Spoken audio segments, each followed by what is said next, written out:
Well, good evening, everyone. Welcome to another episode of After Hours in the STEM Center with Rance Bobo. This evening, we have a very special guest.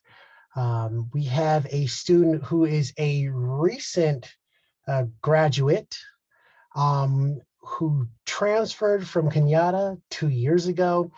And so she has been feeling the angst of being in a pandemic. I'd like to introduce to the stage Tamara Dorian. Hi, everyone. Hi, Ren. Good evening, Tamara. We are so happy to have you here. Um, you are fresh out of college. Typically, um, our speakers tend to, have been in the workforce for years, and I like to call them, some vets. So you are just beginning that adulting stage. Welcome to the world. Thank So you. Thank you for having me. oh, no, it's our pleasure. It truly is our pleasure to have you here this evening. So for those of you who are watching live, we like to encourage you to please send in your questions using the Q&A, and we will address them as we go. And so let us begin. So Tamara, tell us a little bit about yourself. I would love to. So, I was born in Los Angeles, and in 2009, during my second semester of high school, my family and I moved to the Bay Area. And then after high school, I started at the College of San Mateo because I would take the bus, and it was very convenient since there's a bus stop right in front of my apartment that went directly to CSM. And then during December of 2016 was the first time I actually stepped foot on the Kenyatta College campus because I was interviewing for a Math Jam tutor position, which was going to start in January of 2017. And Okay. then so after doing Math Jam, I was hired as a student assistant for Marcella, the STEM Center. And so I helped build the website. I would put posters around campus. I sat on the desk behind Rance and greeted people to the STEM Center, made sure they signed in. And then during the time that I was Marcella's student assistant, I was actually on all three community college campuses. I was taking class at CSM and Skyline, and then the days I didn't have class, I would commute to Kenyatta to work. And then the following fall semester, I transferred to become like a full-time Kenyatta student. So during that time, I was taking Physics 250 with Professor El Tedo, and we didn't have an EPIC leader at the time. So wait a minute. So you're sorry. talking Epic.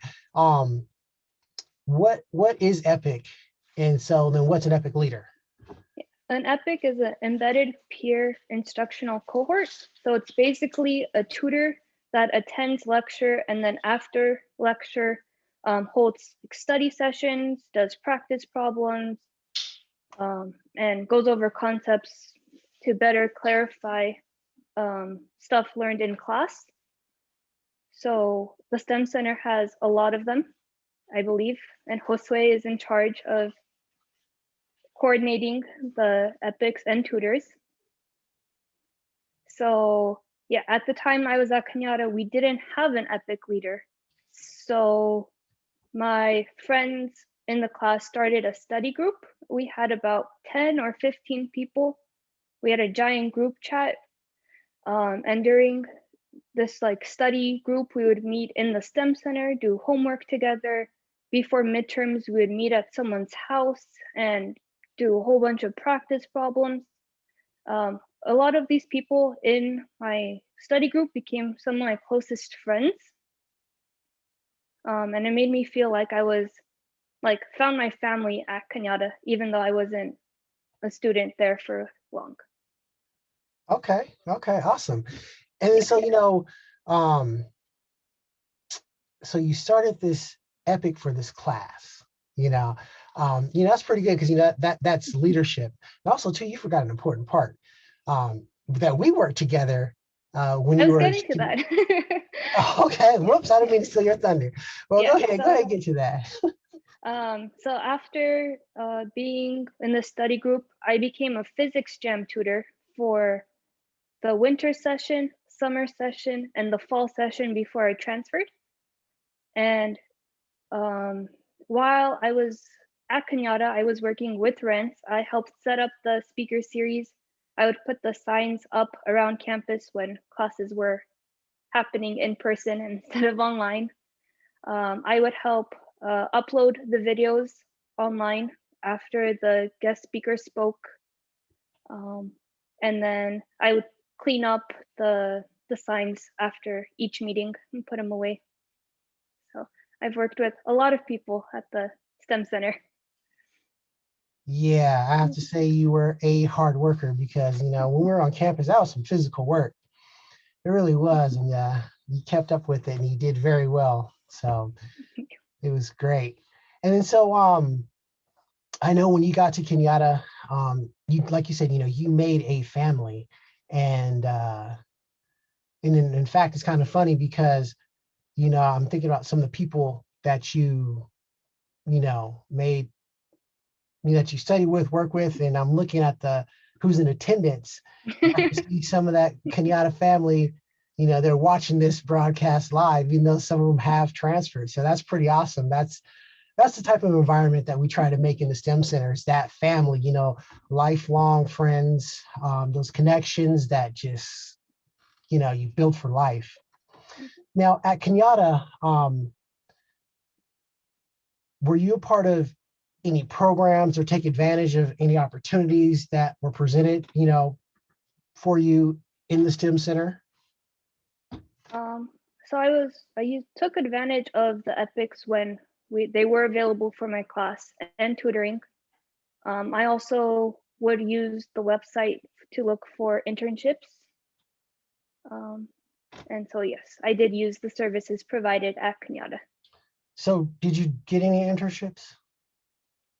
No, not during my time at Kenyatta. I Not at was Kenyatta. mostly focused on studying and school. Okay, so at Kenyatta, you were focused on your academics. Um, did you go on any of the trips that they provided? I mean, because you did transfer, and so how did you come to that decision of where you wanted to go, or did you already know? Yes, I went on the field trips to the campuses presented by Rents and other members of the Learning Center. During one of the trips to UC Santa Cruz, I actually found myself attending, I saw myself on the campus. It was so pretty, the nature, the trees. So from that moment, I was like, okay, I'm gonna apply here. So I tagged to UCSC, found out I got in early November, and then applied the admissions and got in officially and transferred there and had the best 2 years of my life outside of Kenyatta. Awesome, awesome. And then so, what was your major while at Kenyatta? Computer science. Okay, and then you went in to computer science at UC Santa Cruz. Yes, I originally applied as the computer science BS, but halfway through I switched to the computer science BA path. One bad semester, I didn't do very well in one class, and that would have pushed me back a whole year. So the BA had less requirements and classes that I found more interesting. And in the workforce, a BS and a BA in computer science are equivalent. So I switched, talked to an advisor, filled out all the paperwork, and continued on with the computer science BA instead of a BS. So what's the difference? Because I'm just like, if you know how to program, you know how to program. Yeah. So what I found to be the biggest difference is there's a lot less requirements for a BA, and the required classes are more specific. So for example, I took an artificial intelligence class, which I found to be very interesting. I took a mobile development class and then like web design class, whereas my friends in the BS track had to take a lot more of like the hardware side also. Okay. Okay. So yours Mhm. is more focused on the software side, where theirs was Mhm. more focused on the hardware side. Okay, awesome. Because yeah, I saw your bio and I was like, a BA in computer science. Let Mhm. me, I'm curious about that. So thank you for that clarification. Now, when you got to Santa Cruz, I mean, what were some of the specific things that really stood out? Because you said, you went on a campus tour with us, and then you got to the campus, you're just like, oh, I want to be here. So what Mhm. what was it that, you know, got you hooked? So I would say like the nature of Santa Cruz, all the redwoods, and also the view of the ocean. There's this one dining hall, it's called Stevenson and the Stevenson College, and they have a view of the field and the ocean. Just standing there is completely like breathtaking. And I don't know, I found it to be peaceful because of all the trees. And I like hiking, so walking from class to class is basically a hike. Um, Yeah, especially on that campus, it's definitely a yeah, hike. yeah. It's definitely a hike. So I would Um, definitely say like the nature and the view was something that got me to like really want to go there. And it was close to home, so even though I did stay on campus, it was close enough for me to come visit my family. right, right. Um, so you also you were also a part of some programs there. I mean, because we always try to find similar programs that we offer. You want to try to find a STEM center at another Mhm. campus if you can. So Yep. were you able to find that? Yes, I was. With your help, I contacted Jennifer. She's in charge of the MESA program at UC Santa Cruz. And then after talking to her, I filled out an application and was like accepted into the MESA program. Their MESA program has a 24-hour study session or study room that is only limited to the students, like the MESA students, like they have to give you special access. While being part of that, they also gave you priority to enroll in like tutoring, and similar to the epics, they have supplemental instruction. So a lot of these supplemental instructions do fill up pretty quickly, especially if you do something called small group tutoring, which you have to sign up and the capacity is 6 or 8 people, and you have to attend every session. Otherwise, they like drop you out of the tutoring. So in these tutorings, it would be once a week, the tutor would be a previous student and they would cover topics, do practice homework problems, and then right before midterms and finals, you would have access to like a study session on a weekend where they would do more practice problems. And those study sessions were only limited to if you attended a tutoring session. So it was pretty cool.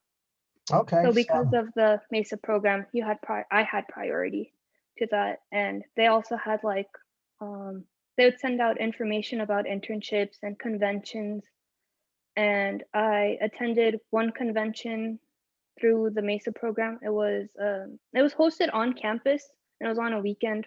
It was the IEEE like conference, and they had guest speakers. They were taking photos for LinkedIn.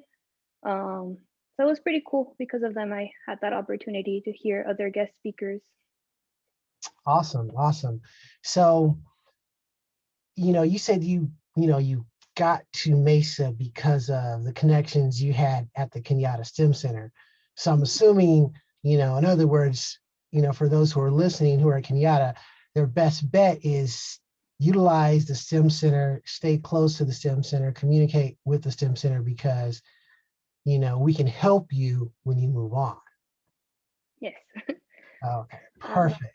and while on campus, I did also join like the Armenian Student Association. And they also felt like a second family to be connected with other Armenians. Um, so it was cool because some of my friends were also in the computer science um, major, and so we had class together, and I knew them from the club, which helped with study sessions. That's awesome. That's awesome. And then you mentioned too that Mesa had sent you information on internships. So did you do any internships, and can you share your experience?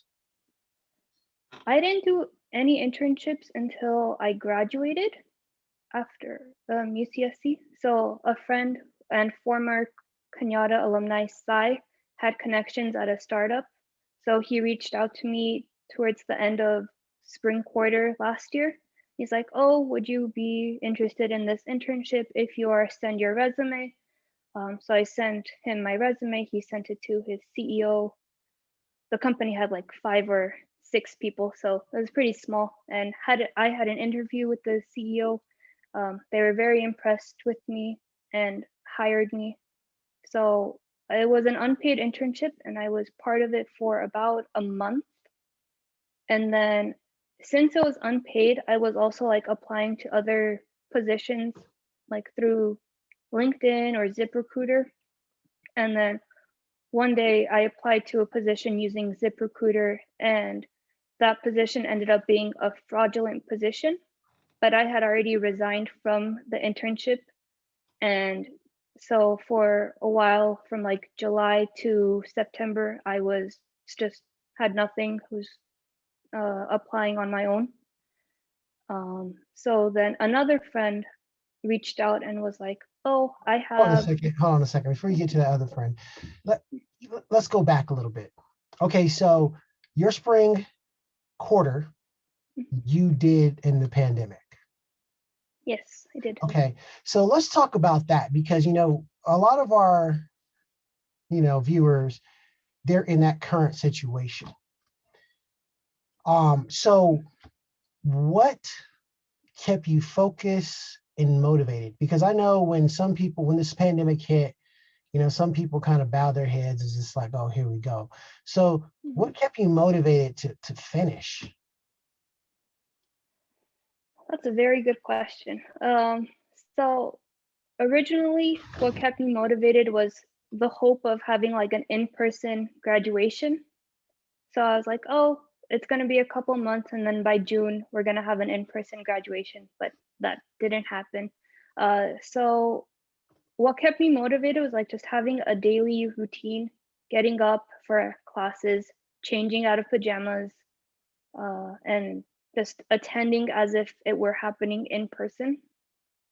I'm not gonna lie, online classes were a little more difficult than in-person classes because I found myself getting easily distracted with like phones and the internet, but I was still part of like the tutoring and small group tutoring. So I attended those, and those helped me pass my classes. I did wish I had like a study group like in person, but yeah, just the goal of trying to finish was what kept me motivated. Okay. Mhm. Okay, yeah, because some students, as soon as that pandemic hit, it just Yeah, they just shut down. So it's good that you, like you said, you did feel the angst of just like, I'm stuck inside. yeah. So I I guess, was quarantining with my sister. We had our apartment in Santa Cruz for a while. So that was fun. It was just her and I, away from parents. And so we kind of motivated each other. I'd keep her on track with classes. She would keep me on track, which was good. well, yeah, that's good that you guys, the both of you had that nice little support system to keep you pushing forward. Um, that's awesome. And then so you graduate, Mhm. you do this internship. So let me ask you this. Um, when you graduated, did you feel, was there some type of intimidation or some type of worry about you getting a job because now this is a pandemic? Definitely. Yeah, I was worried because finding a job in computer science before a pandemic is very competitive. And now it's even more competitive because people were getting laid off and they have more experience. So they're applying for entry level positions. So, yes, it was kind of challenging realizing that, oh, okay, now I have to find a job after graduation to start paying off student loans. Okay. So then you go into this unpaid internship. We got to that point, and then ZipRecruiter, you run into this situation. So can you, because the thing is, our students might have the same experience, when they graduate or soon, maybe for internships or something. So can you, explain how that, was presented, some red flags, so that, they don't fall victim to that? Because, to be honest, you are the first individual I've heard. I've heard about them. I've read stories about them, but you are the first individual that I know who have experienced something like that. So can you share that with the students, or the viewers, like what to look out for, how to decipher, if you were to go back and do it again, it was just like, oh, this was wrong, that was wrong, this was wrong. So go ahead, let's talk about that. So the first thing that was kind of like a red flag and I should have noticed was when you apply, it didn't ask for like an actual application. It just sent my resume that was on ZipRecruiter. And then they messaged me through ZipRecruiter saying, oh, we received your application. We would like to schedule an interview with you during this time. And like the email didn't have a company email. It was something.hr@gmail, and I should have recognized that's not a real company like email, because usually a company email is first name, last name, @ and then the company.com. So I was like, okay, it's the pandemic, I guess they're doing things differently.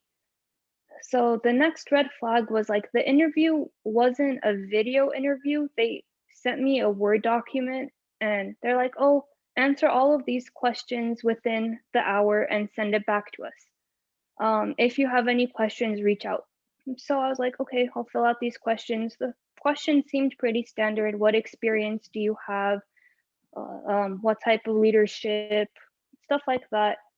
So I sent that to them, and then probably a day or two later, they're like, oh, congratulations, you have got hired. Here is the hiring like packet.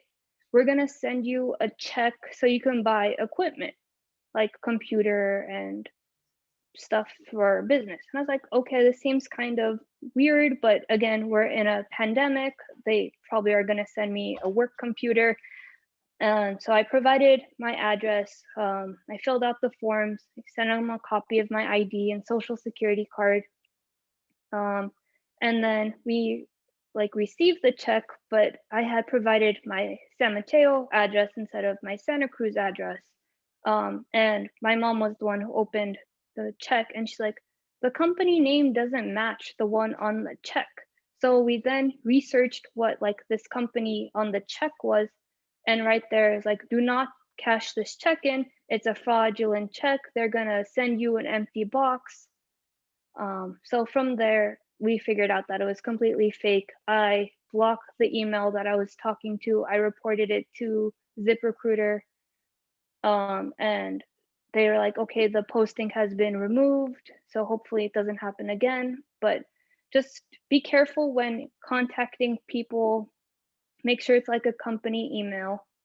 So yeah, it was kind of scary. Yeah. So I just got one question for you.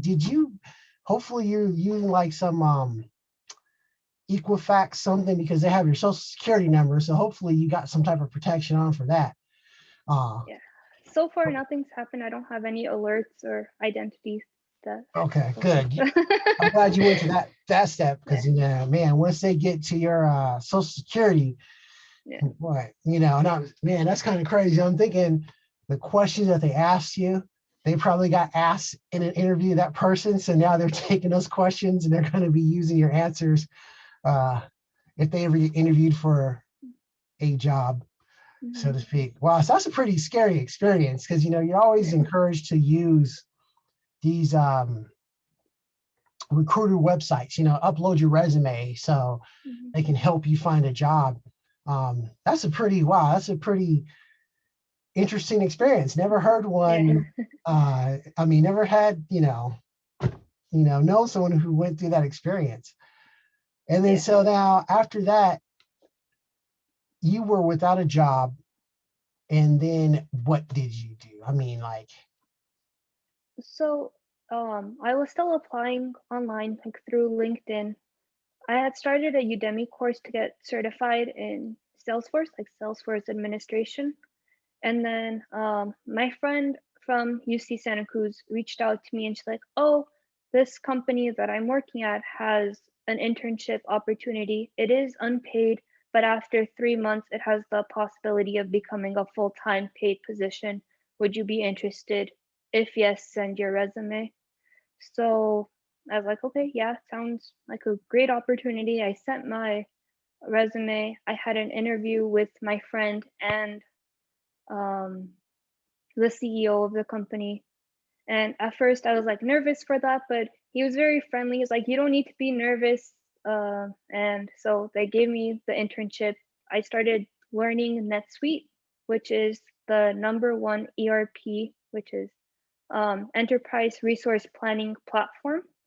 And so I started training with their training team on how to use it, how to develop using the specific platform. And then after 3 months, they're like, oh, they reviewed me. They're like, oh, congratulations, you've done a great job. You've shown progress. You've improved in everything. We're going to offer you the full-time position. So yeah, they offered me that. I officially signed the paperwork and started in January of 2021. okay, awesome. So now, I mean, your route has has has been different than what our previous speakers. You are the first person that I recall. Maybe they didn't talk about it. You've done 2 unpaid internships. Typically, these internships are paid. So, do you regret doing that? And also, too, you said you didn't do any internships during college. Would you have done that? Um, would you, if you could, would you have done internships while you were a college student? I would, but also I was focused on like my academics. So I did take a summer class. So I was focused on that. And while I was taking the summer class, I was commuting from San Mateo to um, Santa Cruz twice a week. And the class was a 3-hour class. So I was pretty busy. I do wish I did take it. I feel like it would open more like opportunities if I had an internship while still an undergrad and not before I graduated. Okay, okay. Um, so we have, so if you didn't regret it, might have you done it differently? Probably. I would push myself to apply to more places whilst an undergrad and Okay. ask for help. Yeah. Because I think the more experience you have on a resume, the better your chances you have of getting a job. Right, right. Mhm. But I'm assuming though that those internships you did, they were still beneficial. I mean, even though you didn't get Yeah. a check, but that experience, Mhm. was definitely beneficial. Yeah. So now that you're in the workforce, now you're full time. Well, I got to ask you this. So you went into this company first as an unpaid intern, and then you become an employee. Mhm. So did the workload change and did the projects change? Where did they take off the kid gloves, so to speak? No, what I was doing as a intern is pretty similar to what I'm doing now, but now that I'm a full-time employee, I have like an additional project. So I'm doing 2 projects instead of one. So your Yeah, workload did double in a it sense. did, but in like in the sense that one workload was like hard now, or it's not hard, was manageable. Now I have to multitask. So mhm, So I'm assuming now that you're working, you're more hours in the office. mhm. Yeah, A part of my team is in India, so I have like either late night meetings coordinating with them, which can be a pain sometimes. But so days are a bit long because of the time difference. But it was pretty much the same when I was still an intern. I had to coordinate with them, so I had weird hours at the time too. So it sounds like, I mean, most companies are international, but you're working with an international workforce that you have to, interact with. Mhm. So you said your days are long. So can you explain a typical, work day for you? Yeah. So I can have mornings at 8 a.m. with, so that would be evening time in India, and then that's like maybe one or two meetings. I work a little bit individually, and then there'll be meetings again at 7:30 Pacific time, uh, to again with the India team. So it depends on the day. I've had 11-hour work days once, which was just meeting, some time in between to do my own individual work, and then more meetings in the evening. Wow. Well, yeah, you're earning that paycheck. Yeah. You're definitely earning it. So looks like we have a question from one of the viewers. And the question reads, due to the pandemic, most campuses are closed. How do you suggest we best go about utilizing the resources provided through the STEM Center? I find it challenging and discouraging to click links and send emails with actually speaking with or meeting staff members in person. Just like with your experience, I also fear that I may invest a lot of energy and time into dead end opportunities. Were there any resources at the STEM Center that were consistently helpful? Um, so I found it helpful to just talk to people. I know it's kind of difficult because everything is online, but I'm pretty sure the STEM Center staff have office hours or their Zoom link provided. Um, at UC Santa Cruz, all the professors had online office hours, so I would use that if I needed help. Um, so I think some of the stuff that were helpful were just um, the links to the internships. You just click on it, apply, see if you qualify. Doesn't matter if you're in person or uh, at home, those links don't change.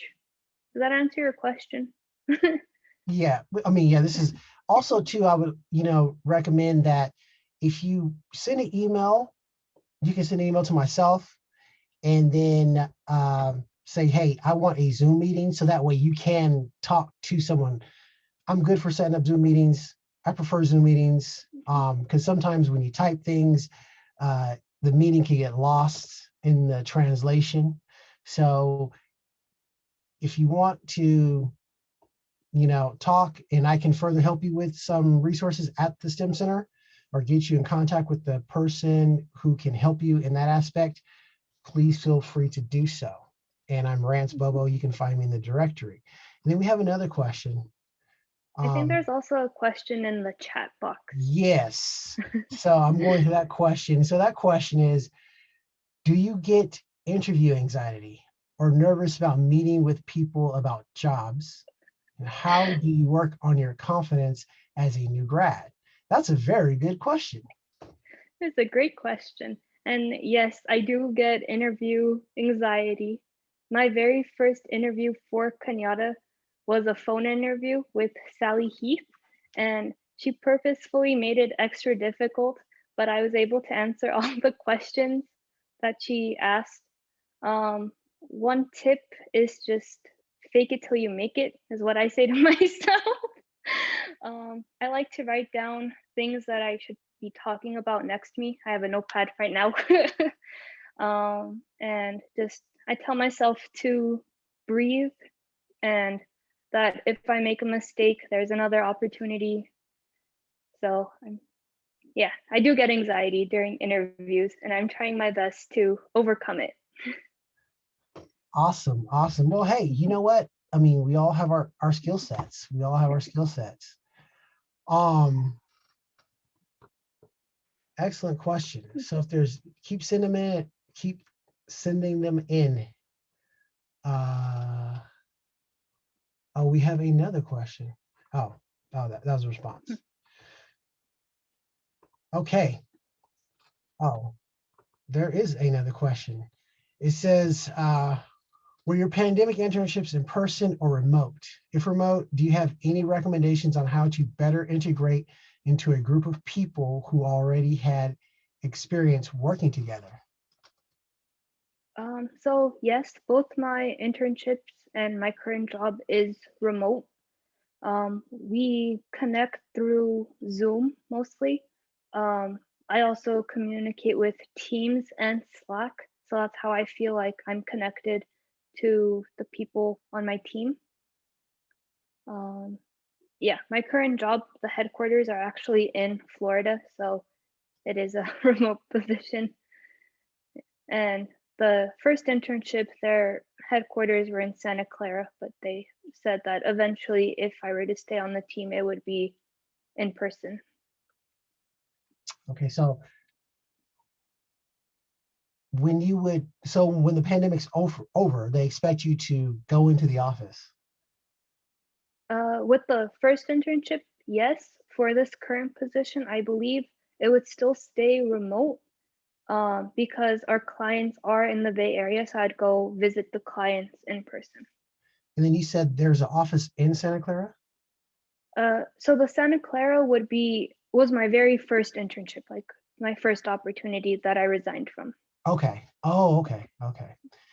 So with your current job, you've never been in the office before. So let me ask you this. Do you think the pandemic with your last quarter kind of primed you to get used to this work environment? Was it like easy to just make that transition? Because typically, we're in class and then we go into the office. Um, so do you think, that the pandemic education or virtual learning kind of prepped you for this? I think so. It helped me like understand how Zoom works, like proper Zoom etiquette, stay on mute until you need to talk, how to properly like share a screen. I feel like because I had to use it in some cases during tutoring or while getting tutoring, I figured out how to do it in for the workforce. And then also we had to do a presentation once in my class, and since everything was online, we had to do it through Zoom, and we had videos. So because of the share screen, we learned how to properly like share the sound and make sure everyone can hear it. So I would say, yeah, it helped me kind of understand Zoom a lot better. Excellent. And so we have another question from the audience. It reads, how has it been adjusting from life as a student in college to the workforce? Um, I'm not gonna lie, I actually miss being a student. Uh, I find it a lot easier to be a student than an employee. With employees, you really can't or being an employee, you can't slack at all. So during meetings, you can't zone off. You have to pay attention, especially if a camera's on, because then they'll notice. The meetings aren't recorded, so you have to take notes as quickly as possible. Whereas as a student, a lot of the lectures are recorded. So if you do miss something, then you can go back and watch it. Let me see. So it was a little hard adjusting from student life to work life. Right. Well, at least you still can wear your pajama bottoms. Nobody would know. That's true. Um, so now being in this work environment, making that transition from a student to a professional Mhm. in this pandemic, because, theoretically, we don't know how long this type of um, method of work, is going to be. I know there are some industries that are, opening up, but for, those in STEM, I understand if you have to be in a lab or something, that's one thing, but, for the most part, for those in STEM, we may continue to be in this mode of learning. Working. So what would be your recommendation to just become acclimated or looking forward to that and staying positive? Hmm, that's a good question. I would need a minute to think about it. Hold on. No, that's fine. I can talk Yeah. in the meantime as you're thinking. Because you did mention your job is remote. The main headquarters is in Florida. And so you will be working from home a lot. And, you know, have you got yourself mentally built up for that? I think you just have to find like a good homework balance. So take time for yourself, make sure you do actually take your lunch break, and um, don't just focus all on work because you are working from home. So your home office or your home is your office. So I would suggest having a good balance in between work and home life. That would that's what I would say. And yes, I am ready to work from home. I actually enjoy it. I like having professional on top and then pajama bottoms. um, so when I do have meetings with clients, it is like a little extra time out of my day to make sure I look presentable fully. So yeah, just find good home work balance is what I would say. Okay, awesome, awesome. I think Mhm. also too with working from home, you can really get away from it. Um, because if you're in the office, back and forth, sometimes people have many devices connected. They got the email on their computer, email on their phone, email on their laptop that they take with them as they travel. But it's just like at home, when you're done with your work, that that work email is closed. You don't need it on your phone because you've got it right there at your kitchen table or your home office or wherever you work. Now you're in a special situation where you're at home. Now everyone's working from home uh, or attending school from home. So how challenging is that? How does that work? So my current layout is my dad is in his bedroom doing his work meetings. My mom and I are in the living room, and then my younger sister is in my bedroom. So we have had times where the Wi-Fi has actually cut out during our meetings. So the way we work around it is we make sure the devices that aren't being used are actually off the Wi-Fi so it doesn't cut out. And if it's possible to not have camera on, then we also turn off video cameras to save some of the bandwidth. But we try to make it work. So far, it's been all right. It can get a little loud at times, but noise canceling headphones exist for a reason. Um, and hopefully, in the near future, my parents can actually go back into the office, so that would help with the bandwidth of the Wi-Fi.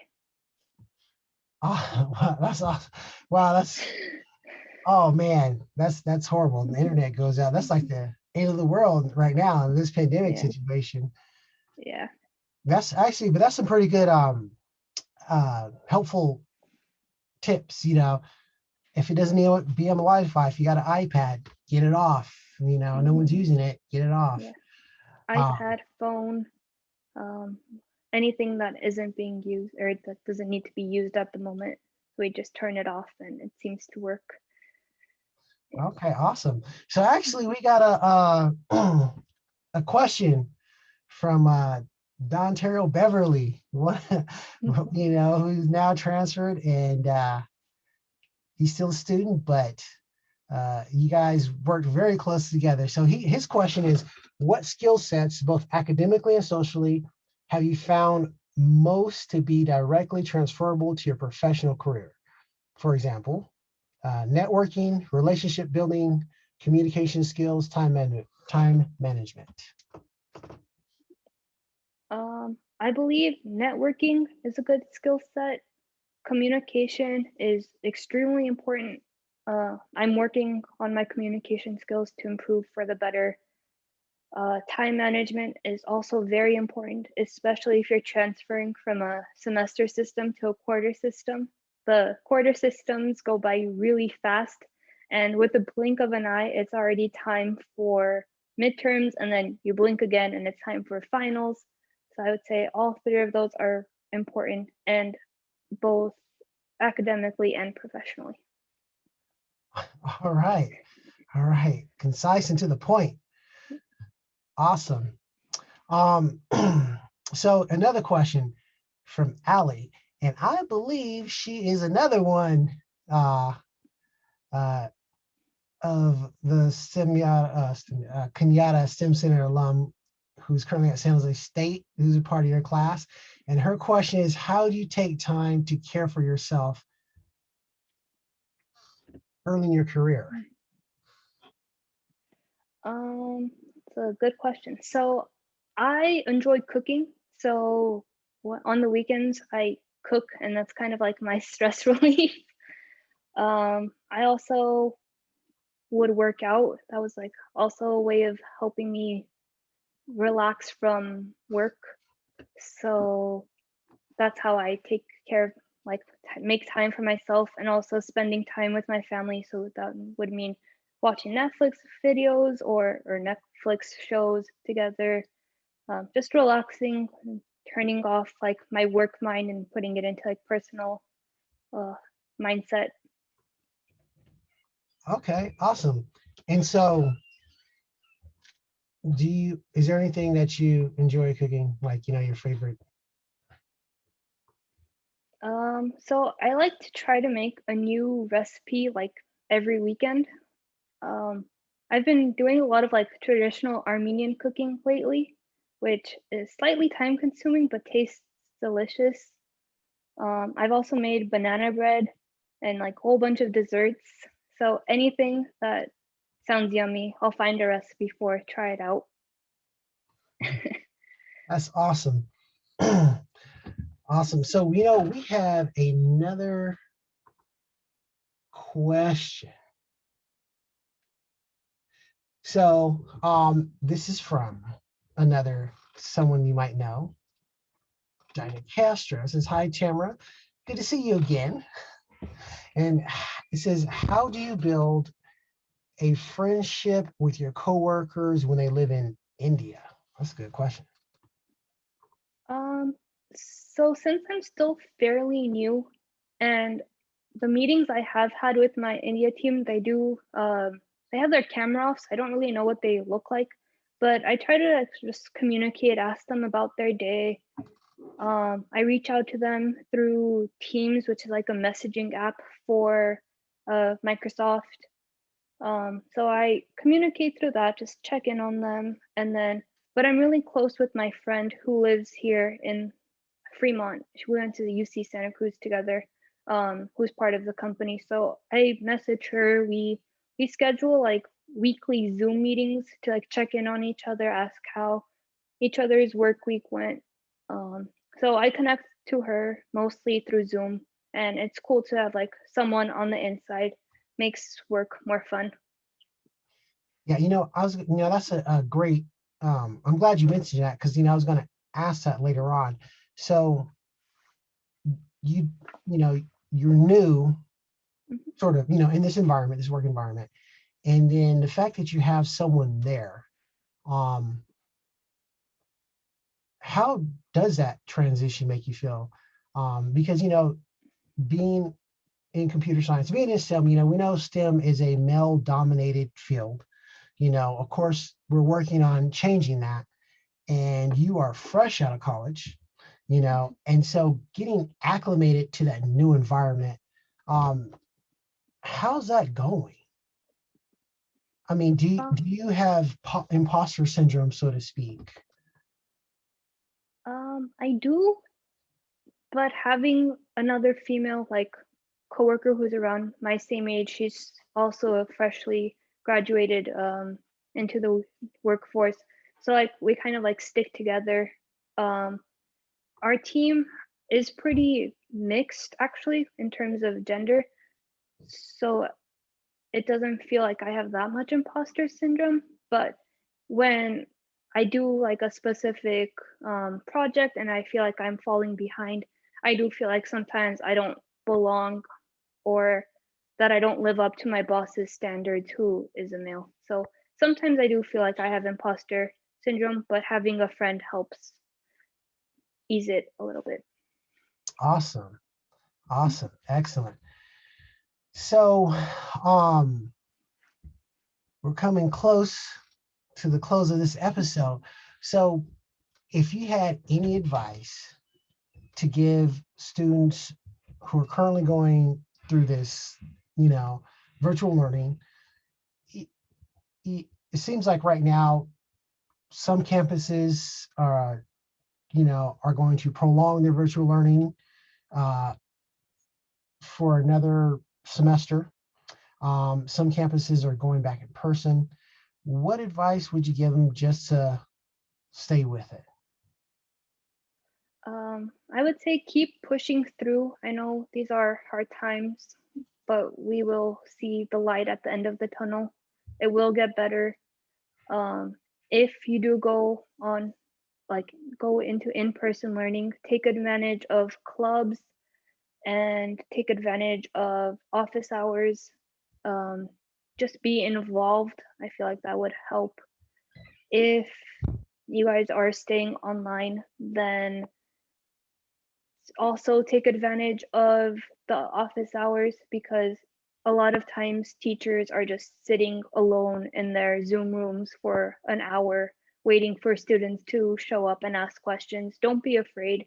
Yes, it can be intimidating to be like one-on-one with the professor, but they are there to help. Yeah, those would be the two main ones. Just if you can, be involved. If not, ask for help. Don't be afraid of asking for help. Awesome. Awesome. That's some excellent advice. And then now, also too, we have students who are going to be at the point where they will be graduating at the end of the semester and they will be going into the workforce, or they'll be looking. And you have some experience in that. So, what would you tell them as far as like the job search in the pandemic? Just keep applying. Even if you don't think you have like all the qualifications, it doesn't hurt to apply. Rejections hurt. I've gotten a lot of them. Just keep applying, keep sending out resumes, try to contact a recruiter to help. Just do everything you can and don't give up.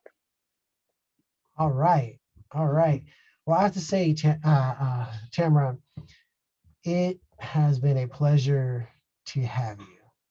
And I mean, personally, just seeing you working with me as a student assistant to now, you've transferred, now you're in industry, and then you got to be a part of the speaker series, even though it's not in person, but still to have you here, a part of it.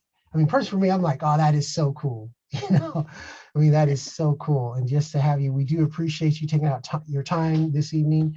I know probably after we get off this, you probably got to be on a Zoom call with someone in I India. do. So a little later, in like 2 hours, but 8 o'clock. That's when the good TV shows are coming on. yeah. But again, we like to thank you. And for those of you in the audience, thank you for sending in your questions. And I didn't know you had it, interview anxiety. You handled this quite well. Thank you. You handled this quite well. So thank you again. And hopefully, we'll definitely keep in touch, and, we'll see how you can help our students in the future. Yeah, I look forward to that. Thank you for having me. It was a pleasure. Hopefully I gave good advice. Yeah, I say you did. So let me see. So I'm gonna turn off the recording, and then what I'll do is I'll bring in some of the Kenyatta alum